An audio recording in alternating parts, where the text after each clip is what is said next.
সেদিন আমাদের পাড়ায় ছোট করে রবীন্দ্র ও নজরুল জয়ন্তী পালন করা হয়েছিল। আর তাই সন্ধ্যাবেলায় আমি রেডি হয়ে চলে গিয়েছিলাম প্রোগ্রাম দেখতে। আর গিয়ে দেখলাম বাচ্চা থেকে বয়োজ্যেষ্ঠ অনেকে এসেছে প্রোগ্রাম দেখতে। আর সেই সাথে এসেছে পাড়ার সবচেয়ে কনিষ্ঠ সদস্য ঋষান বাবুও। এই অনুষ্ঠানের দায়িত্ব ছিল শিবরাদি, সীমাদি ও সৌমেনদার ওপরে।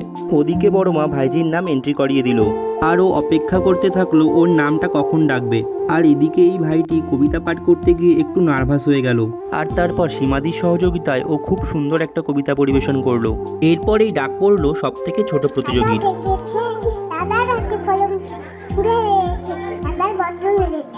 এরপরে মা ও মেয়ের সুন্দর একটি আবৃত্তি পাঠ শুনলাম। তারপরেই কতগুলো বোন তাদের নাচের মাধ্যমে কবি নজরুল ও রবীন্দ্রনাথকে শ্রদ্ধা জানালো।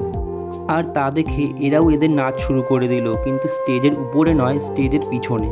আর এভাবেই সেদিনের অনুষ্ঠান শেষ হয়েছিল। তারপর সীমাদি সমস্ত প্রতিযোগীদের ডেকে নিল আর প্রত্যেক প্রতিযোগীকে দিয়ে দিল তাদের প্রাপ্য মেমেন্টো। অন্যদিকে ও পেয়ে গেল একটি বিশেষ প্রাইজ। আর এভাবেই শেষ হলো আজকের গল্প গাইজ।